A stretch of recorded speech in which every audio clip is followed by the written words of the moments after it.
ಎಲ್ಲರಿಗೂ ನಮಸ್ಕಾರ. ಇವತ್ತು ಹೆಸರು ಕಾಳು ಸಾಂಬಾರು ಮಾಡೋದು ಹೇಗೆ ಅಂತ ನೋಡೋಣ ಬನ್ನಿ.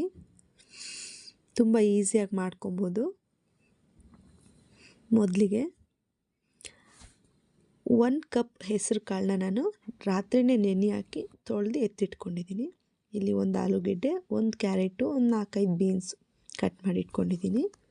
ಈಗ ಒಂದು ಕಡಾಯಿಗೆ 1 ಸ್ಪೂನ್ ಎಣ್ಣೆ, ಹಾಗೆ 1 ಗೆಡ್ಡೆ ಬೆಳ್ಳುಳ್ಳಿ, ಸ್ವಲ್ಪ ಶುಂಠಿ, 2 ಈರುಳ್ಳಿ ಚೆನ್ನಾಗಿ ಫ್ರೈ ಮಾಡ್ಕೊಂಡಿದ್ದೀನಿ. ಹೀಗೆ 2 ಟೊಮೊಟೊನ ಕಟ್ ಮಾಡಿ ಅದನ್ನು ಕೂಡ ಚೆನ್ನಾಗಿ ಫ್ರೈ ಮಾಡ್ಕೊಳ್ಳಿ. ಸ್ವಲ್ಪ ಅರಿಶಿನ ಪುಡಿ, ಹಾಗೆ ಕಾಯಿ, ಕೊತ್ತಂಬರಿ ಇಷ್ಟನ್ನು ಹಾಕಿ ಫ್ರೈ ಮಾಡ್ಕೊಂಡಿದ್ದೀನಿ. 2 ಸ್ಪೂನು ಸಾಂಬಾರು ಪೌಡ್ರನ್ನು ಹಾಕಿ ಚೆನ್ನಾಗಿ ಗ್ರೈಂಡ್ ಮಾಡಿ ಇಟ್ಕೊಂಡಿದ್ದೀನಿ.